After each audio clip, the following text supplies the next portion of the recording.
दिसण्यात देखणेपणा नसला तरी पण चालतं, पण वागण्यात साधेपणा, समजूतदारपणा आणि प्रेमळपणा असायला हवा. कारण डोळ्यांना दिसणारी प्रत्येक गोष्ट ही सुंदरच असते असं नाही बरं का. पण मनाला भावलेल्या गोष्टी नेहमीच मनमोहक आणि सुंदरच असतात. जसं की बघा आता, जिंकल्यावर गोळा होणारी माणसं आपली नसतात, तर जिंकण्याआधी खडतर प्रवासामध्ये आपल्या सोबत असतात ना, तीच आपली खरी माणसं असतात. आणि आजकाल ते खूप कमी पाहायला मिळतं बरं का. खडतर प्रवास आपला चालू झाला की लगेच हात सोडून पळून जातात. त्यामुळे मंडळी, यशाची सुरुवात नेहमी मी करू शकतो या विचारातूनच होत असते. जिथे प्रयत्न संपतात ना, तिथे स्वप्न पण थांबतात. म्हणून प्रयत्न करत राहा. या जगात सर्वात सुंदर काय असेल ना, तर ते म्हणजे माणसाचे माणसाशी असलेलं सुंदर माणुसकीचं नातं. नमस्कार मंडळी, मी छाया. आपल्या सर्वांचं आपल्या आणखीन एका नवीन व्हिडिओमध्ये अगदी मनापासून स्वागत करते. थंडी जास्त सुटली ना, तर आम्ही 6 वाजता बाहेर आलो. फौजी साहेब हे गाडी घेतात बाहेर. म्हणले गाड्या बाहेर घेतो आणि आपण फिरून येऊ. तर आता अजून ऊन नाही पडलं, हलकं ऊन पडलंच आता. तर फिरायला जातोय. फौजी साहेब म्हणले आता तू लईच गॅप घेतलाय फिरायचा पण आणि जिमचा पण, चल म्हणले फिरायला सुरुवात करू. जास्त थंडी वाढल्यापासून चांगले 5-6 दिवस झाले तेव्हापासून मी फिरायलाच नाही गेले. फक्त टेरेसवरती आपलं छोट्या छोट्या योगा करायचे. पण फौजी साहेब म्हणले गॅप नको घेऊ जास्त, चल फिरायला. तर फिरायला निघलो आता आम्ही. जसं माझं पहिलं रुटीन होतं ना, त्यानुसार मी पहाटे 5 वाजता उठते. पण 6 वाजल्याशिवाय मी काही बाहेर येत नाही, कारण खूप थंडी सुटली ना त्याच्यामुळं. तर घरामधलंच काम थोडंफार मी आवरत बसले. आता फौजी साहेबांनी मी चाललो होतं फिरायला आणि राजू नाश्ता करून चालला होता कामावर. तर हे पहा, राजू इतक्या सकाळ सकाळ जातो बरं का कामावर. कुत्र Raju going to Supa. Going to Supa. Jacket घातलं तरी थंडी वाजते ना. हे टोपी लाव ना अशी. डोक्यात घाल ना. घाल घाल घाल. एक दुसरी टोपी आहे ती शोधून देते मी तुला डोक्यात घालायला.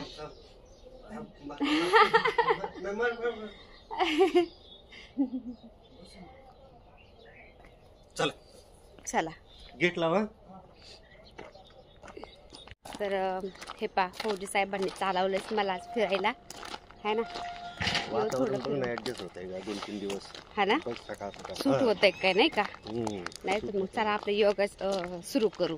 म्हणजे योगाचा क्लास लावून टाकते नाही वातावरण सूट झाल्यावर, है ना.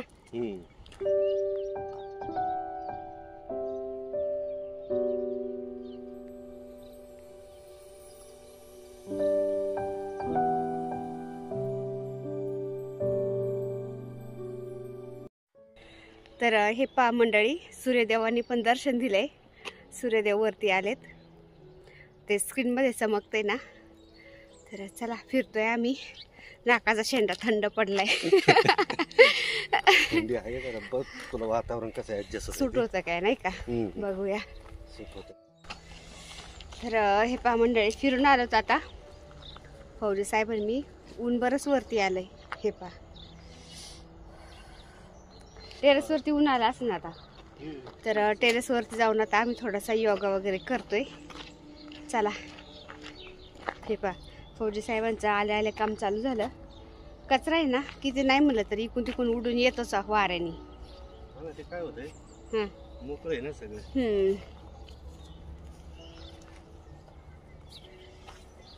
ते काय होतं, आपल्या दारामध्ये इकडे तिकडे कचरा पडलेला असलं ना, चांगलं नाही वाटत. थंडीने असं तोंड जड पडलंय.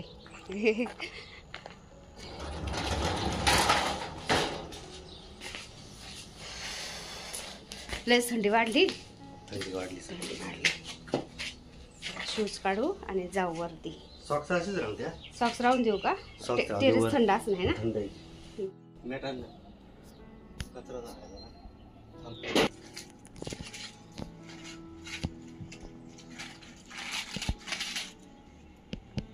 बादली कुठे आहे सगळे.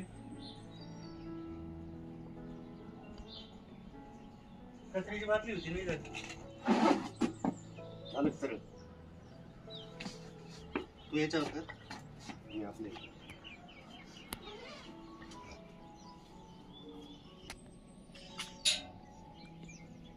आता आम्ही फिरून आलो होतो ना, शरीर तर गरम झालेलं होतं, पण म्हणलं चला हलका वॉर्मअप करू आपण आणि त्यानंतर मग योगा करू. तर हे पा, फौजी साहेबांचं काय चालू झालं, त्यांचं ते फौज टाईपच चालू होतं काहीतरी. एवढं फास्ट करतात की बस मला त्यांच्यासारखे फास्ट जमत नाही. आणि मी थकून जाते. त्यांना म्हणलं तुम्ही तुमच्या पद्धतीने करा, मी माझ्या पद्धतीने करते.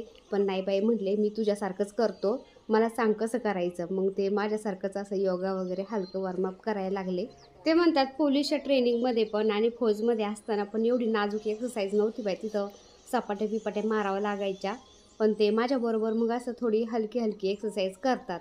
आणि कसं आहे ना, आपण योगा करत असो, जिम करत असो किंवा कोणती दुसरी एक्सरसाइज करत असलो ना डेली, तर मध्ये गॅप पडला ना, मग ते आपल्याला पुन्हा हळूहळू वॉर्मअपपासून हळूहळू चालू करावं लागतं. नाहीतर मग आपण एकदम ती एक्सरसाइज करायला जायचो आणि इंजुरी व्हायची भीती वाटते मग. तर त्यामुळं आता गॅप पडलेला आहे मध्ये जरा ना, तर म्हणलं चला आपण आता हळूहळू चालू करू. तर कसं आहे ना, वयानुसार पण फरक पडत जातो शरीराला. आणि आजकाल भाजीपालासुद्धा बिना केमिकलचा येत नाही. त्यामुळे ना आपण आपल्या शरीराची काळजी घेणं खूप गरजेचं झालं आहे. दिवाळी दसऱ्यामध्ये मी जिम बंद केली होती, कारण घरातले सणासुदीची एवढे कामं असायचे ना, मी दिवसभर एवढी थकायचे ना, तर ते जिममध्ये जायची इच्छाच नव्हती होत माझी. कारण जिममध्ये पण एक्सरसाइज करायची, तिथून आल्यानंतर घरचे कामं करायचे, यूट्यूबचं काम असतं. दिवाळी दसऱ्यामध्ये ते आपले दिवाळीचे फराळ करायचं असतं. खूप थकायचे मी. आणि मग म्हटलं जिमला आता आपण थोडासा ब्रेकच घेऊ, कारण तब्येतीचं पण पाहावं लागतं, आपली तब्येत कितपत साथ देते. आपण घरी पण करायचं काम आणि जिममध्ये जाऊन एक्सरसाइज करायची, म्हणजे ते अजूनच थकल्यासारखं व्हायचं. तर मग ब्रेक घेतला होता मी. पण आम्ही घरी ना असं थोडंफार एक्सरसाइज करायचो, हलकी हलकी योगा वगैरे असं करायचो आणि फिरायला पण जायचं फौजी साहेब आणि मी. पण जशी थंडी वाढली ना, तसं मी बाहेर जायचंच बंद केलं आहे. फौजी साहेबांना म्हणायचे तुम्हीच फिरून या, मी नाही येत आता, मला लई त्रास होतो आहे. पण फौजी साहेब म्हणले, बाई बाद झालं तुझं आता, 5-6 दिवसापासून तू फिरायला पण येत नाही. जर आता फिरायला आपण सुरुवात करूया, थंडी थंडी म्हणून तू घरात घुसून बसती.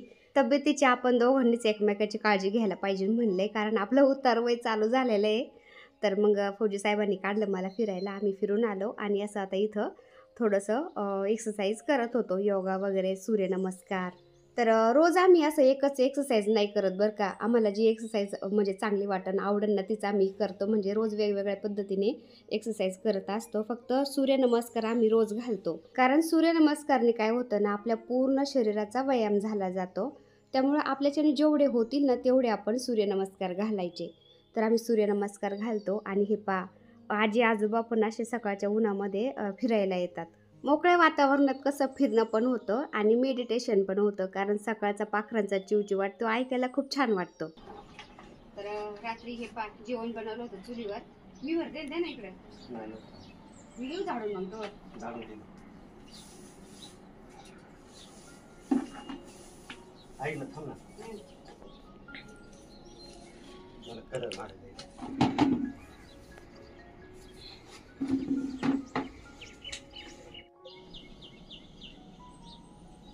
हा टेरेकोटा आहे. याला टेरेकोटा म्हणजे याला पाण्यामध्ये मिक्स करावं लागत. खूप कमी असतात. हा कलर कोणता आहे, हा निघत का? हा काय कलर निघत नाही. हा एकदम फिट राहतो. एक वर्ष कलर तसाच राहतो. पाऊस नाही, काय नाही. आता आपल्या पावसाचं तरी पण निघला नाही. त्याला खोलायचं कसं? स्क्रू ड्रायव्हर लागेल. ते काहीतरी काढायला असतं. आटायला लावू ना, स्क्रू ड्रायव्हर आणले. कठरा आहेत का इथं?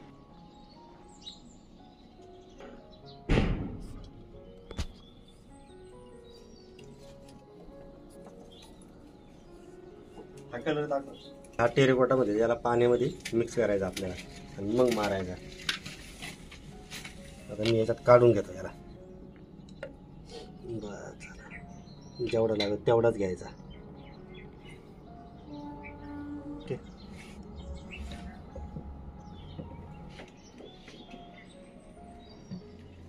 याच्यामध्ये करायचं पाणी मिक्स थोडं. करतेत ना.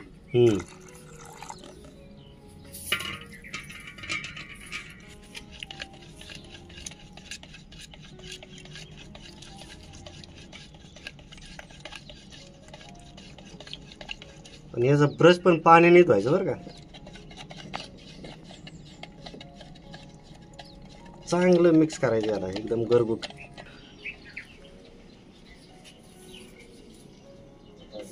अजून पाणी टाकायचं आपल्या अंदाजानुसार. पाणी टाकायचं किती पातळ किती घट पाहिजे तुम्हाला.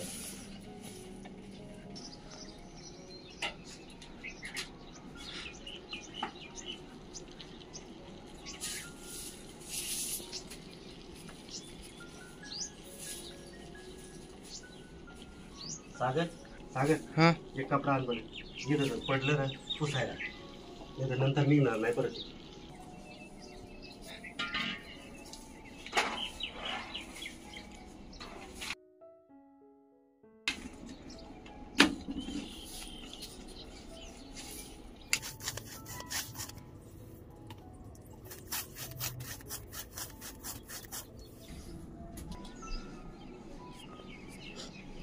तर सकाळी लवकर उठण्याचे असे फायदे होते बरं का. आपले छोटे मोठे घरातले कामं पण होतात. त्यानंतर आता हे टेरेस गार्डनचं पण काम असतं ना. आम्ही असं सकाळचं टेरेसवरती आलो ना योगा करायला, सगळं टेरेस झाडून घेतो, झाडांना पाणी देतो.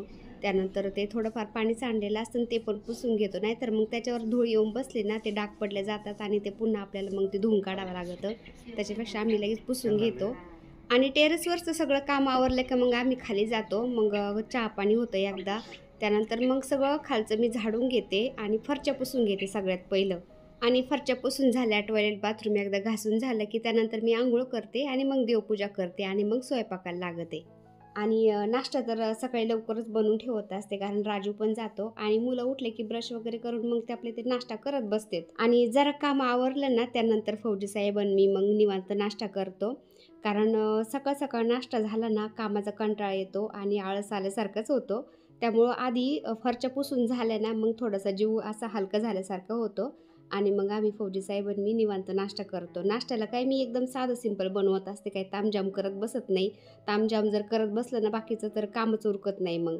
तर आमच्या कधी पोहे असतात, कधी उपमा असतो, तर कधी चहा चपाती असते, असं कधी खारी चहा पण असतो.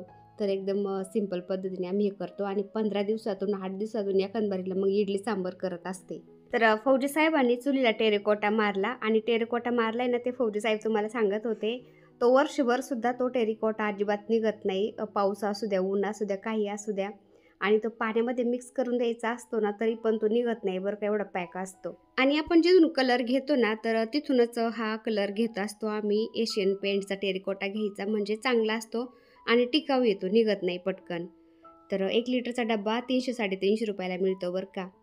तर मी आता टेरेसवरून आले, त्यानंतर मग फरच्या पुसल्या मी झाडून, त्यानंतर आंघोळ केली, देवपूजा करून घेते आणि त्यानंतर मग मी नाश्ता करन आणि मग बाकीचा दुपारचा स्वयंपाक बनवण. आणि देव काय मी 15-20 दिवस उजळत नाही बरं का. 15-20 दिवसांनी मी देव उजळत असते. सारखे सारखे जर आपण उजळवले ना देव तर देवांचे ते टाक खराब होते. त्यानंतर देवांच्या मूर्त्यांच्या वरची जी डिझाईन असते ना ती उगळल्या जाते, खराब होती. त्यामुळं मी 15 दिवसातून 20 दिवसातून एकदाच उजळत असते. रोज फक्त मी देवांना आंघोळ घालते. सगळे देव एका ताटामध्ये काढून घेते मी. मंदिरामधले कपडे जर बदलायचे असले तर बदलते, नाही तर मग झटकून तेच टाकत असते. सारखे सारखे पण नाही मी कपडे बदलत बरं का. मंदिरामधले 2-3 दिवसा मिळून 4 दिवसा मिळून बदलते. तर मंदिरामधले मी कपडे बदलले, मंदिर एकदम क्लीन करून घेतलं. त्यानंतर देवांना फक्त आंघोळ घातली मी. एक देवाला आंघोळ घातली आणि कोरडे करून मस्त त्यांना स्थान दिलं. हळदी कुंकू अष्टगंध वाहिलंय, धूपदीप दाखवलंय.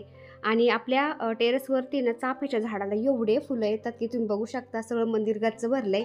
आणि कण्हेराला पण डार्क पिंक कलरचे फुलं आले होते ना, ते पण मध्ये मी असे वाहिले होते मंदिरामध्ये ना. तर मंदिरामध्ये पिवळे कपडे अंथरले होते मी सगळे ना. तर तुम्ही बघू शकता मंदिर असं भारी चमकत होतं किंवा असं देवांची जसं काय दृष्ट काढावं असं वाटत होतं. खूप भारी वाटत होतं. आणि चाफ्याचे फुलं मी सगळ्या देवांना वाहिले होते, पण महादेवांना नव्हतं वाहिलं चाफ्याचं फुल बरं का, कारण महादेवांना चाफ्याचं फुल हे चालत नाही. आणि छोट्याशा फरचीवर मी गणपती बाप्पांची रांगोळी पण काढली होती आणि रांगोळीस मी चाफ्याचे फुलं पण काढले होते बरं का. तर ते पण भारी वाटत होतं एकदम. तर असं देवांना पण असं साजशृंगार करायला मला खूप आवडतं. आपल्या घरामध्ये आपल्या घराचं मेन भाग म्हणजे आपलं घरातलं मंदिर आणि आपलं किचन असतं. आपल्या घरामध्ये सकाळ संध्याकाळ देवपूजा झाली, दिवाबत्ती झाली तर आपल्या घराच्या अवतीभोवती एक पॉझिटिव्ह ऊर्जेचं कुंपण तयार होतं आणि आपल्या घरादाराचं रक्षण होतं आणि एकदम प्रसन्न वातावरण राहतं आपल्या घराचं. तर अशी मी देवपूजा केली होती. तर चला मला स्वयंपाक पण करायचा होता अजून. चला आजचा व्हिडिओ मी ते सेंड करते. व्हिडिओ आवडला असेल तर एक लाईक करा. चॅनलवर नवीन असाल तर प्लीज आपल्या चॅनलला सबस्क्राईब पण करा. चला तर भेटूया आणखीन एका नवीन व्हिडिओमध्ये. तोपर्यंत बाय. व्हिडिओ पूर्ण पाहिला त्यासाठी मनापासून आभारी आहे सर्वांची. सर्वांना श्री स्वामी समर्थ.